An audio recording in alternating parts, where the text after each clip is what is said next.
नमस्कार साथियों, आप सबका अपने चैनल दा फलक में स्वागत है। आज की इस वीडियो में हम जो हमारे सीबीटी एग्ज़ाम चल रहे हैं उसके अंदर जो subject workshop calculation and science है, जिसको आप मैथ भी कहते हैं, उससे संबंधित कुछ क्वेश्चन करेंगे।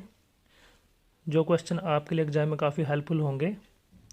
और ये क्वेश्चन जो भारत स्किल वेबसाइट है उस पर जो क्वेश्चन बैंक है उससे ये क्वेश्चन लिए गए हैं।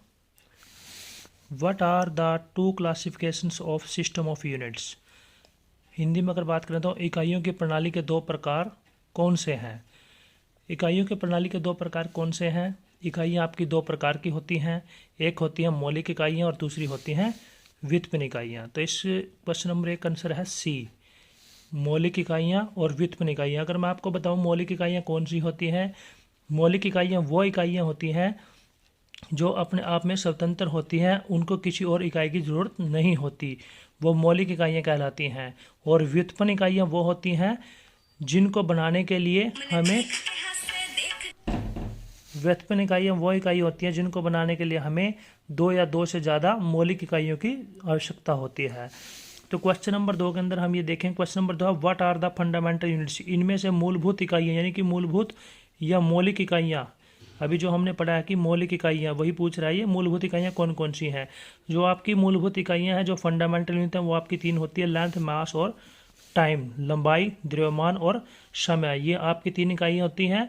इसके अलावा जो भी इकाइयाँ होती हैं वो व्युत्पन्न इकाइयाँ होती हैं। यदि आपसे ऑप्शन में कई बार क्वेश्चन पूछ लेता है, अगर वो आपसे फोर्स की इकाई पूछ लेता है या एक्सीलरेशन की पूछ लेता है, वेलोसिटी की पूछ लेता है, जो वेग होता है, तो इन तीन इकाइयों को छोड़कर बाकी सभी इकाइयाँ व्युत्पन्न इकाइयाँ होती हैं। ये आपने ध्यान में रखना है। इसके बाद क्वेश्चन नंबर 3 की तरफ अगर हम चलें तो what denotes letter M in MKS system? MKS प्रणाली में एम अक्सर क्या दर्शाता है?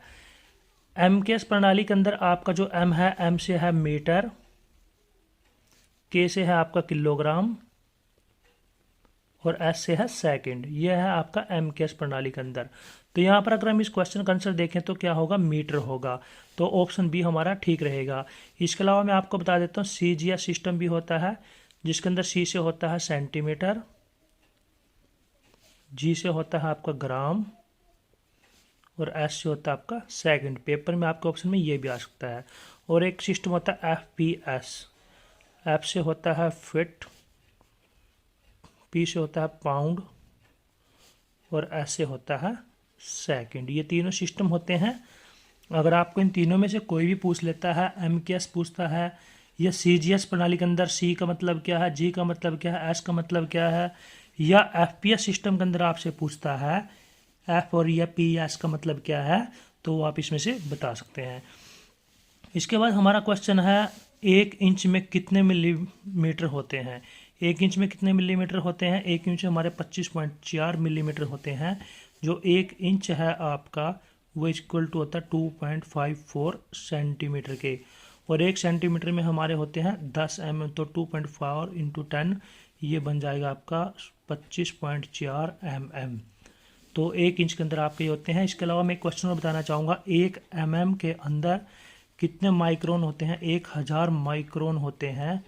ये भी पेपर में कई बार क्वेश्चन आता है, आपने इसको भी याद कर लेना है। इसके बाद नेक्स्ट क्वेश्चन पे हम चलते हैं। What is the LCM of 12, 18, 6 and 36? LCM lowest common factor, LCM क्या होगा ये देखिए। हम यहाँ पर कर देते हैं, इसको कैसे करना है आपने। यहाँ पर सबसे पहले हम 6 को ले लेते हैं, फिर 12, फिर 18 और फिर 36 को। सबसे पहले हम इसको 2 से डिवाइड करेंगे, 18 दूनी 36। अभी 2 पे 2 और जा सकते हैं, फिर 2 से डिवाइड करेंगे, 3, 2 3 6, 9, 2 में 18। फिर 3 से करेंगे, 3 एकम 3, 3 एकम 3, 3 तीनों 3 तीनों।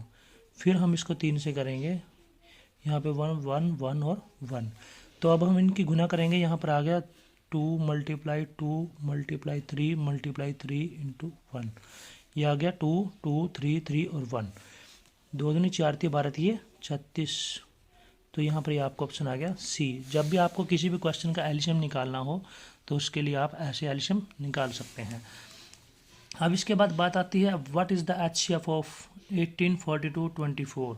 यानी 18, 42 और 24 का HCF क्या होगा। इसके अंदर अगर मैं आपको डायरेक्ट बताना चाहूँ, ये छोटी वैल्यू है, इसके अंदर अगर आपको डायरेक्ट HCF निकालना है, HCF का हाईएस्ट कॉमन फैक्टर, इसका मतलब ये होता है कि ये तीनों संख्या कम से कम किससे भाग हो सकती हैं।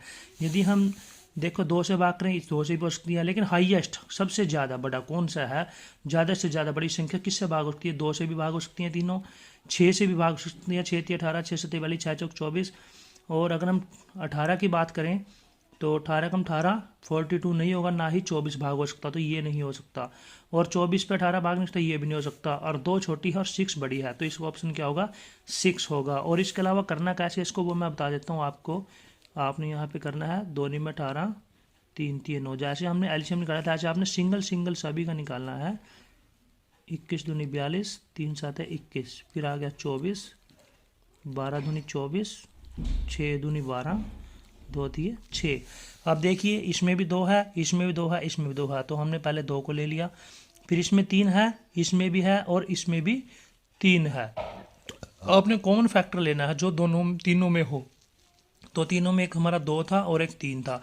इसके बाद हमारा कोई तीनों में मैच नहीं होता, तो 2 को 3 से गुना करेंगे तो क्या आएगा, हमारा 6 आएगा। ये आपका आंसर आ गया है। तो आप इसको ऐसे भी कर सकते हैं। अगर हम क्वेश्चन नंबर 7 पे चलें, what is the improper fraction for the given mixed fraction. दिए गए मिश्रित भिन्न में से अनुचित भिन्न कौन सी है। देखिए उसने हमारे को क्या दिया है, मिश्रित भिन्न दे दिया उसने। इम्प्रॉपर फ्रैक्शन जो आपका दिया हुआ है ये इसको बनाकर उसने अनुचित भिन्न बनानी है, यानी कि इसको जो 7 से ही 3/7 दिया इसको आपने कंप्लीट करना है। तो हम क्या करते हैं, इन दोनों की गुना करते हैं और इसको प्लस कर देते हैं। तो 7 7 49 और प्लस 3 52/7, इसको ऑप्शन ए आ गया है। यदि आपके पास 52/7 आता है और उसको आपने वापस उसके अंदर कन्वर्ट करना है, तब आप इसको भाग करके 7 से 3/7 लिख सकते हैं। इसके बाद क्वेश्चन नंबर 8 के अंदर अगर हम देखें, कन्वर्ट डेसिमल 0.00659 फ्रैक्शन। आपने जो दशमलव के अंदर भिन्न दे रखी है उसको साधारण भिन्न में बदलना है। ये बात ध्यान रखना, जब भी आपको दशमलव भिन्न को साधारण भिन्न में बदलना हो तो आपने उसका दशमलव को हटा देना है और बटे में जितना भी जीरो एक के बाद जीरो लगती है लगा देनी है। अगर क्वेश्चन को आंसर के अंदर अगर आपका काट रखा है क्वेश्चन को, मतलब कि एक दूसरे को डिवाइड कर रखा है, काट रखा है, तो आपने काटना है। यदि डायरेक्ट आंसर है तो डायरेक्ट देना, जैसे कि इस क्वेश्चन के अंदर है। इस क्वेश्चन में हमारा क्या है, 0.0000659 है। इसमें क्या करेंगे, हम ये दशमलव हटा देंगे तो हमारे पास क्या बचेगा, 659 डिवाइडेड दशमलव के बाद ये दशमलव है, इसका नाम को हम यहाँ पर 1 रख लेते हैं। इसके बाद जितने अक्षर हैं 1 2 3 4 5 6, तो हम इसके बाद 6 जीरो लगाएंगे। 1 2 3 4 5 6, हम 6 जीरो लगा दिया। अब ये ऑप्शन आपने देखना है कोई, और ये ऑप्शन किससे मैच करता है, 1 से, बी सी और डी। देखिए 1 2 3 4 5 6 और 1, यहाँ पर 1 के बाद 6 जीरो और ऊपर 659 है, तो हमारा आंसर डी है। चलिए अब हम नेक्स्ट क्वेश्चन की तरफ चलते हैं। अगला क्वेश्चन है हमारा, सिंप्लीफाई, सरल कीजिए 3/4 - 2/5 - 5/20। इस केस में क्या करना है, आपने इनका लघुत्तम ले लेना है और जो एलसीएम हमने निकाला था इनका एलसीएम हम मैक्सिमम 20 रख लेते हैं। 4 पंजे 20 और इसको इससे भाग करना है आपने, या आप इसको सीधा गुना कर सकते हैं इससे, जैसे 3/4 गुना में 20, तो 4 पंजे 20, 5 दिए 15, तो इसकी जगह आपकी वैल्यू आ गई 15 माइनस, फिर अगली वैल्यू क्या है, 2/5। 2/5 को आप फिर 20 से गुना कीजिए, 5 चौके 20, 4 दूनी 8, यहाँ पर -8 आ गया। फिर आगे निशान है 5/20, 5/20 को फिर आप 20 से गुना कीजिए, 20 से 20 कट के क्या आ गया 5, तो यहाँ पर आ गया 5। अब आप करेंगे 15 में से 8 गए 7, 7 - 5/20, फिर 7 में से 5 के कितने आएंगे 2, 2/20, 2 एकम 2, 2 दाया 20, ये हो गया आपका 1/10। ये आपका आंसर आ गया है 1/10। हमारा आंसर 1/10 आया है। इसमें थोड़ा मिस्टेक ये है कि इसके अंदर जो यहाँ पर माइनस है, क्वेश्चन के अंदर ये प्लस है, ये प्रिंट में थोड़ा लाइट इसलिए दिखाई नहीं दे रहा। यदि हम यहाँ पर माइनस होता तो आपका 1/10 आंसर आएगा। यदि हम इसको यहाँ पर प्लस कंसीडर करते हैं, 3/4 जमा 2/5 - 5/20, तब हमारे इस केस में क्या होगा, यहाँ पर 20 आ जाएगा, 15 यहाँ पर प्लस का 8 - 5, तो हम दोनों प्लस करेंगे, 15 और 8 23, 23 - 5/20, 23 में से 5 गया 18, 18/20, 2 में 18, 2 दाया 20, तो हमारा आंसर क्या आ गया 9/10। तो ये दोनों ऑप्शन हो गया, दोनों क्वेश्चन हो गया। मैंने इसको माइनस कंसीडर किया था, लेकिन ये माइनस नहीं है, ये यहाँ पर प्लस का निशान है, देखिए हल्का सा दिखाई दे रहा होगा। तो इस चीज़ का आपने ध्यान रखना है, निशान चाहे माइनस हो या प्लस हो उससे कोई फ़र्क नहीं पड़ता, बट आपको क्वेश्चन किस तरीके से करना है वो आना चाहिए।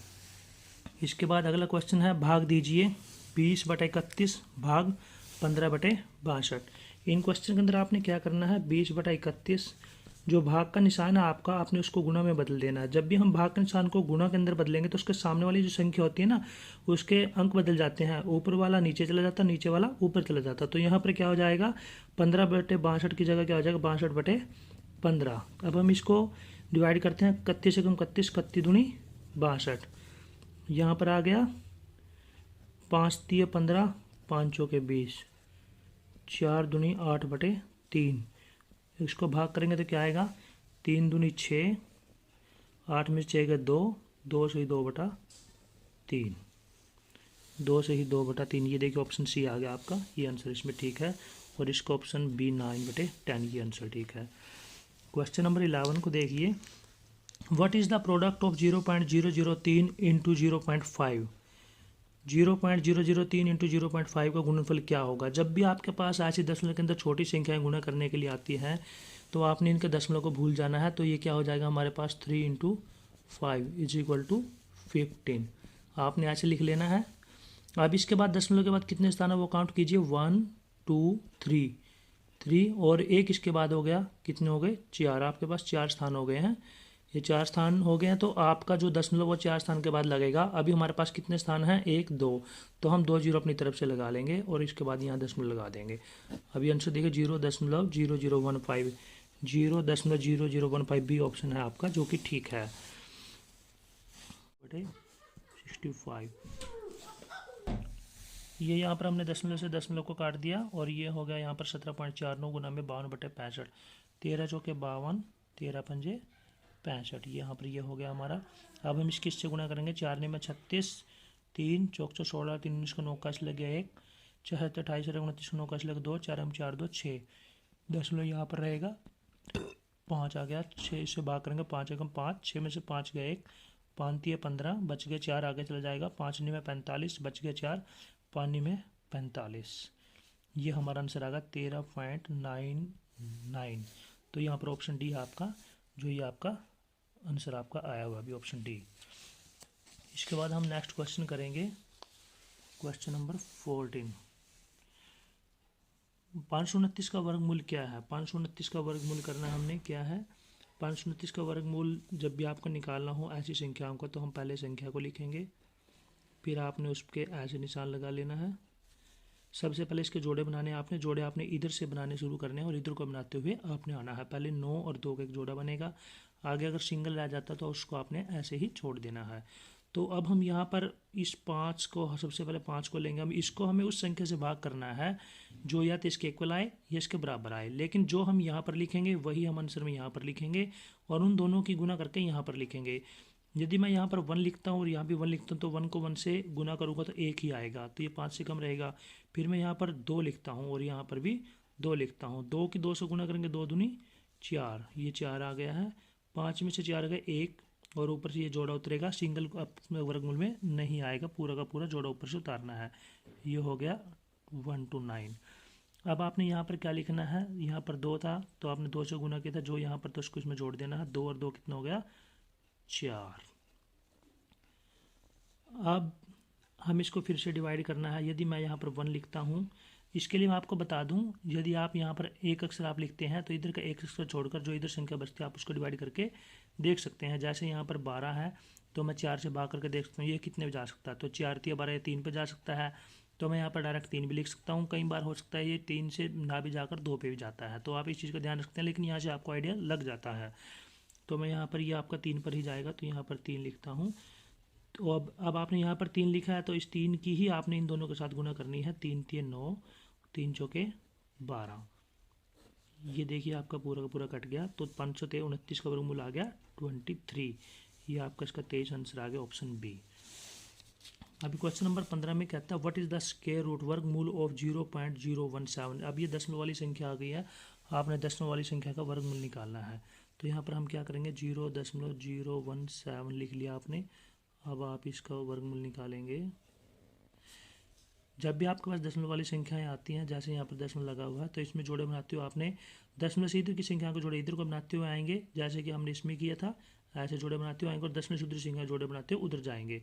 तो हम यहाँ पर क्या करेंगे 0 और 1 का एक जोड़ा बन गया, आगे हमारे पास 7 रह गया अकेला, तो हम इसमें इधर क्या करेंगे एक 0 लगा लेंगे और इसके भी जोड़े बना देंगे।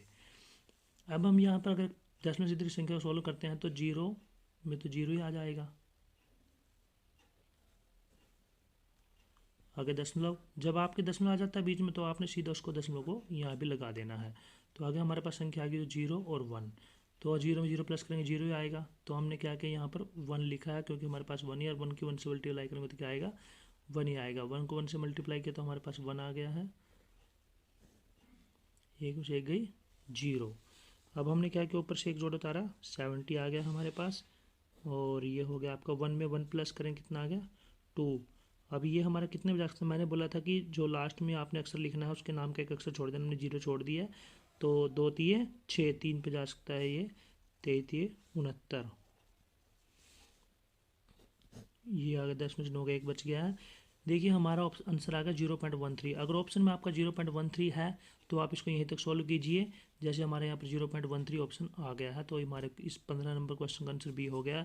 लेकिन अगर फिर भी अगर आपको 0.13 के बाद 1 पॉइंट और आंसर में है आपका, तो आप यहाँ पर 2 0 लगा सकते हैं और उसको यहाँ पर लेकर 23 और 3 26 में अगर हम करेंगे तो ये नहीं जाएगा। यहाँ पर अगर आप 0 भी लगाते हैं तब भी 200, तब भी 1 लगाते हैं तो 261 बन जाएगा, वहाँ पे नहीं जाएगा, न जाने की 0 लगेगी, फिर इसमें उस आगे 2 0 फिर लगा कर आपको करना पड़े, तो आप इसको ऐसे आगे भी सोल्व कर सकते हैं। इसके बाद हम चलते हैं question number 16। What is the definition of ratio. Ratio यानी कि अनुपात की परिभाषा क्या है। उसने पूछा भी अनुपात किसे कहते हैं। अनुपात होता है एक ही तरह की दो मात्राओं का संबंध, दो मात्राओं का संबंध होता है जो एक ही तरह की हो, जैसे ग्राम ग्राम की, किलोग्राम किलोग्राम की, मीटर मीटर की, सेंटीमीटर सेंटीमीटर की। ऐसा नहीं है कि एक मीटर में हो दूसरी सेंटीमीटर में हो, ऐसा नहीं होता। दोनों की क्वांटिटी, जो दोनों की यूनिट है, इकाई है, वो सेम होनी चाहिए। उन दोनों के संबंध को ही अनुपात कहा जाता है, इसलिए इसका ऑप्शन नंबर है ए। ऑप्शन बी क्या कहता है, relation of two quantities of the different kind. उसने बोल दिया कि अलग अलग प्रकार की, नहीं ये गलत है, ये नहीं हो सकता। इक्वालिटी बिटवीन टू रेशोज, नहीं, दो रेशो के बीच के जो होता है, अगर समानता होती है उसको हम बोलते हैं समान अनुपात। ये आपने ध्यान रखना, समानुपात। जब दो रेशो के बीच के अंदर जो अनुपात है उनके बीच में समानता होती है उसको बोलते हैं समानुपात। इनइक्वालिटी बिटवीन टू रेशोज, नहीं ये नहीं हो सकता। तो आपका ऑप्शन ए है इसमें, आपने इस चीज़ का ध्यान रखना है। अब नेक्स्ट क्वेश्चन नंबर 17 क्या कहता है, 4 किलो और 800 ग्राम में क्या अनुपात है। यही बात अभी मैंने बताई है कि अनुपात हमेशा दो सेम क्वांटिटीज़ के बीच में होगा, दो सेम मात्राओं के बीच में होगा। तो यहाँ पर हमारे पास क्या क्वांटिटी है, एक किलो है, दूसरी ग्राम है। हमें या तो इसको किलोग्राम, इसको भी ग्राम में करना पड़ेगा, या इसके किलोग्राम बनाने पड़ेंगे। हम क्या करेंगे, इसको किलो को जो ग्राम में कर लेते हैं। 1 किलो में कितने ग्राम होते हैं, 1 किलो में होते हैं 1000 ग्राम। यह आपने ध्यान रखना, पेपर में ऐसे भी क्वेश्चन आ सकता है। तो 4 किलो में कितने हो गए, 4000 ग्राम। तो यहाँ पर हम अनुपात लगाएंगे और फिर 800 ग्राम। अब देखिए इसका अनुपात क्या होगा, 4000 अनुपात 800। और जब भी आपको ऐसे कोई अनुपात निकालना हो तो आप ऐसे भी कर सकते हैं, इसकी 0 से इसके 0 काट सकते हैं और इसको भाग कर सकते हैं, या तो आप ऐसा कर लीजिए, नहीं तो आप इसको ऐसे भी लिख सकते हैं। जो संख्या पहले होती है उसको आप ऐसे लिखेंगे, फिर जो अनुपात का है उसके लिए भाग और बटे में 800। 2 0 से 2 0 कट गया आपकी, 8 1 8, 8 5 40, ये आ गया 5/1, यानी कि 5:1। ये आपका आंसर है ऑप्शन ए। ये देखिए इस बात का आपने ध्यान रखना है। कई बार आप ऐसी गलती कर देते हैं, 4000/800 800/4000 कर देते हैं और 1:5 कर देते हैं। नहीं, जो संख्या पहले लिखी है आपने उसको पहले लिखना है, फिर आपने अनुपात के नाम का भाग का निशान लगाना है और बीच उसके 800 करना है। अगला क्वेश्चन आपका, व्हाट परसेंटेज ऑफ 80 इज 20। 80 का 20% क्या है। देखिए इसने बोला है 80 का 20%, 80 का 20% क्या है। तो आपने क्वेश्चन नंबर 18 में देखिए, व्हाट परसेंटेज ऑफ 80 इज 20, यानी कि 80 का 20% क्या है। क्वेश्चन में पूछ रहा, देखिए ये क्वेश्चन ध्यान से देखना आपने, व्हाट परसेंटेज ऑफ 80, 80 का कितने प्रतिशत 20 के बराबर होगा। यानी कि 80 का कितने प्रतिशत 20 के बराबर होगा। इस केस में हमारा क्या है, हमें क्या निकालना है कि 20 कितने प्रतिशत के बराबर, वो निकालना है कि 20 आपका कितने प्रतिशत के बराबर है। तो यहाँ पर हम अगर मान के चलते हैं तो 80 इज इक्वल टू 100% के बराबर है आपका, ठीक है, क्योंकि ये फुल वैल्यू है, फुल वैल्यू में से 100% के बराबर होती है। तो 1 इज इक्वल टू क्या होगा, 100/80% के बराबर होगा। और हमें वैल्यू क्या निकालनी है, 20 की। 100/80 गुना में 20, 20 एकम 20, 20 चौक 80, 4 एकम 4, 25 चौके 100। अगर हम बात करें तो 80 का कितने प्रतिशत 20 होगा, तो 80 का जो 25% है वो आपका 20 होगा। यहाँ पर हमारा 25% आंसर आया है। यदि हम ऑप्शन में देखें तो यहाँ पर हमें 0.25 शो कर रहा है, ऑप्शन सी है आपका। तो इस केस में क्या होगा, जो इसने यहाँ पर क्या दिखाया, हमने 25% हम आंसर आया है, तो हमें 25% को हटाना, क्योंकि यहाँ पर प्रतिशत में आंसर नहीं है। जब हम 25% को हटाएंगे तो बटे में 100 हो जाएगा और ये हो जाएगा 0.25 के इक्वल। तो आपका ऑप्शन सी आ गया, ये आपका राइट है 0.25। यहाँ पर आपके दोनों आंसर हैं। अगर ऑप्शन में 25% साथ में लगा हुआ तो ये ऑप्शन आएगा, ये आंसर आएगा। और यदि आपका दशमलव दे रखा तो आप इसको ऐसे निकाल सकते हैं, ये आपने ध्यान रखना है। जो 0.25 आया है आपका, हमने प्रतिशत को हटा दिया बस। जब भी हम किसी संख्या के साथ प्रतिशत को हटाएंगे तो इसके बटे में 100 आ जाएगा। बटे में 100 होता तो 0.25, 2 स्थान के बाद दशमलव हमारा आ गया। नेक्स्ट क्वेश्चन है हमारा जो क्वेश्चन नंबर 19। क्वेश्चन नंबर 19 के अंदर क्या है आपका, लिखा हुआ how much is 8% of 40 kg। 40 kg kilo का 8% कितना होगा। मैंने अभी भी बताया, जो फुल वैल्यू होती है, पूरी वैल्यू जो होती है वो हमेशा 100% के बराबर होती है। जैसे हम कई बार बोल देते हैं कि वहाँ पर कितने विद्यार्थी आए कि 100%, क्लास में अटेंडेंस कितनी बच्चे आए, यहाँ 100% होते हैं, लेकिन इसका मतलब ये नहीं कि क्लास में 100 ही बच्चे हों। यदि आपकी क्लास में 20 बच्चे हैं और 20 ही प्रेजेंट हैं तो इसका मतलब होता है कि वो 100% आए हुए हैं। तो यहाँ पर टोटल वैल्यू क्या है, 40 kg है। तो 40 kg का मतलब क्या है, 40 kg इज इक्वल टू 100% है आपकी। आपने ये बात ध्यान रखनी है। तो यहाँ पर हमें 100% की वैल्यू दे रखी है। 100% इज इक्वल टू 40 kg और 1% इज इक्वल टू 40/100। और कितना परसेंट निकाला हमने, 8%। 8% इज इक्वल टू 40/100 गुना में 8। तो यहाँ पर हम करेंगे, 0 से 0 कट गई, 2 दूनी 4, 2 पंजे 10, ये हो गया 8 दूनी 16, 16/5, 5 दिए 15, बच गया 1, 5 दूनी 10। 3.2 kg है जो आपका 40 किलोग्राम का जो 8% है वो क्या होगा, 3.2 kg होगा। मैं एक बार फिर बता देता हूँ, जब भी कोई भी वैल्यू कंप्लीट होती है वो 100% के बराबर होती है। देखिए, सबका अपना अपना मेथड होता है क्वेश्चन करने का, मैं जिस मेथड से वो आप देख लीजिए। 40 kg इज इक्वल टू 100%। हमें ये पता लग गया कि 100% 40 kg के बराबर है या 40 kg 100 के बराबर है। यदि आपको यहाँ पर आपको 100% पता लग गया है और आपको निकालना क्या है, 8% निकालना है, तो आपने उन दोनों चीज़ों को इधर रखना है, प्रतिशत को। इस क्वेश्चन के अंदर हमारे पास क्या था, 80 के 100% के बराबर, ये हमें पता था, लेकिन हमने निकालनी क्या थी, वैल्यू 20 की निकालनी थी। तो हमने क्या किया, 80 और 20 को इधर रख लिया, प्रतिशत को इधर रखा। लेकिन हमें यहाँ पर प्रतिशत निकालना है तो हमने प्रतिशत को इधर रख लिया। तो 100% बराबर है इज इक्वल टू है 40 kg। और 1% कितने के बराबर होगा, 40/100 के। हमेशा कम के लिए भाग करते हैं क्योंकि 1% तो कम ही होगा। और 8% बराबर होगा 40/100। 100, 0 से 0 कट गए, 2 दूनी 4, 2 पंजे 10 और 8 दूनी 16/5 आ गया। 5 दिए 15, बच गया 1, दशमलव लगा दिया, 0 लगा के 5 दूनी 10, 3.2 kg आपका आंसर आ गया है। क्वेश्चन नंबर 20 देखिए, कन्वर्ट 52% इंटू फ्रैक्शन। 52% को भिन्न में बदलो। जब भी आपके पास कोई क्वेश्चन ऐसा आता है कि 52% को भिन्न में बदलो, तो आपने क्या करना है, इसको दशमलव को हटा देना और बटे में 100 कर देना है। अब आप इसको काट के देखिए कहाँ तक ये कटता है आपका। 4 एकम 4, 4 तिये 12, 4 दूनी 8, 4 पंजे 20, यह आपका 13/25 आ गया है। ऑप्शन में देखिए, यह आ गया ऑप्शन सी। ये देखिए, इस तरह से आप अपने क्वेश्चन कर सकते हैं। इस वीडियो के पार्ट 1 में 20 क्वेश्चन सॉल्व किया है मैंने आपको। अगर कोई क्वेश्चन, हो सकता है किसी क्वेश्चन मेरे से मिस्टेक हो गई हो या आपको कोई क्वेश्चन ना समझ में आया हो, तो आप कमेंट करके भी पूछ सकते हैं जो आपको बात समझ में ना आई हो, या कोई और क्वेश्चन आपका ऐसा आता है। और इसके बाद पार्ट 2 के अंदर मैं फिर नेक्स्ट क्वेश्चन 20 या 30 क्वेश्चन फिर सॉल्व करूँगा। और इसके लिए आप वीडियो को देखें, ध्यान से देखें, ताकि आप क्वेश्चन जब आपका पेपर में बैठते हैं आप अपने क्वेश्चन कर सकें। और आपने क्वेश्चन को रटना नहीं है, आपने क्वेश्चन से समझना है। और आगे भी आपको ऐसी वीडियो मिलती रहे और उनकी नोटिफिकेशन मिलती रहे, उसके लिए आप इस चैनल को सब्सक्राइब करें और नोटिफिकेशन को ऑल पे क्लिक करें, जो बेल आइकन बना हुआ है, क्योंकि जब तक आप उसको नोटिफिकेशन ऑल पे क्लिक नहीं करेंगे तो आपके पास नोटिफिकेशन नहीं आएगी और आप वीडियो नहीं देख पाएंगे। अगर आपको वीडियो अच्छी लगे तो वीडियो को लाइक करें, शेयर करें और चैनल को सब्सक्राइब करना ना भूलें। धन्यवाद।